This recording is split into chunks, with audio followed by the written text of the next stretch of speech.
drug trade ng Duterte crime family. Salamat. Hindi. Sampalin ko siya sa publiko. Hindi. Wala naman. Ano ngayon na? Wala pong ganunan. Mr. Chairman. I'll give you sasampalin ko sa Mr. Chairman. session suspended. Session suspended. Latest on the top stories.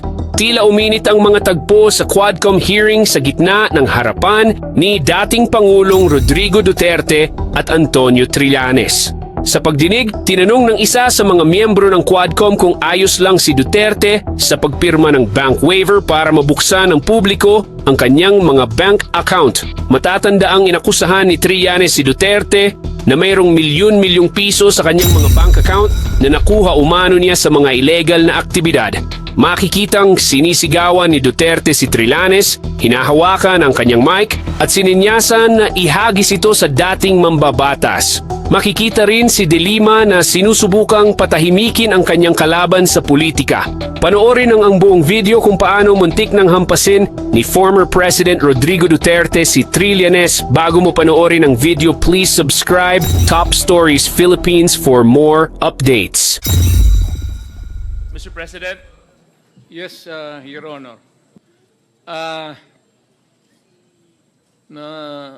Nalilito na ako kung anong sabihin ko. Pero sabi ko kung if I'm lying or if my statements are falsely stated, or if there is an iota of magbigti ako. So, in the same manner na kung magbigti ako si Trillanes, dapat magsabay rin sa akin. okay, duly noted of your thoughts, Mr. President. Former Senator Trillanes, you're recognized. Maraming salamat, Mr. Chairman.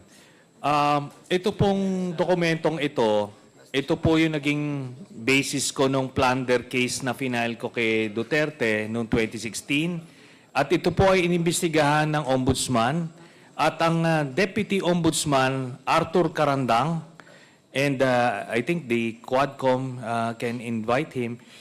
Siya ang nag-conduct ng investigation. Humingi siya ng dokumento sa AMLAC at kinonfirm niya. And because of that, tinanggal ni Duterte si Deputy Ombudsman. Now, aside from that, so pwede natin, suggested by Chairman Paduano, na yung AMLAC mismo, unless, since hindi naman na siya incumbent, pwedeng ma-access yun with the waiver. Pero we've been there before. Nagsabi na yan siya na magbibigay siya ng waiver. Puro bluff yan. Pero hindi, kaya nga mas maganda kung ma-draft na po natin yan ngayon para papirmahan niya yan dito, no? Para wala ng alibay. Pero ito po, I'll be presenting later on, Mr. Chairman, a video of his actual admission of these accounts. No? So, ito naman pong mga cheque na in-encash, in-extract lang namin from that long list. Mga managers' checks po yan, hindi nawawala sa system po yan. And later on, exempted sa impeachment cases, kaya pwede po lumabas yan, ipepresenta po yan. That's the smoking gun ng proceeds of the illegal drug trade ng Duterte crime family. Salamat po, Chairman. Thank you very much, Sir, former I have to Senator respond Trillanes. to it. This guy Former President, is with all due respect, I'll have to follow the rules. Yeah. I will give you time later, Mr. President. I will give you time later. Just so that we can put to rest this issue of waivers, because it's been going back and forth. Will the former president be okay that if we draft the waiver now, that it be signed today instead of tomorrow? Will you be fine with that, Mr. President? Anong kapalit, sir? Hindi. Sampalin ko siya sa publiko. Hindi. Wala naman. Ngayon na. Wala pong ganunan. Mr. Chairman. I'll give you sasampalin ko sa Mr. Chairman. session suspended. Session suspended. Yes.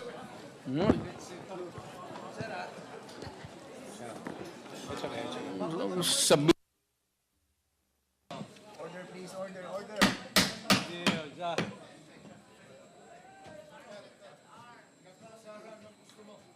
General,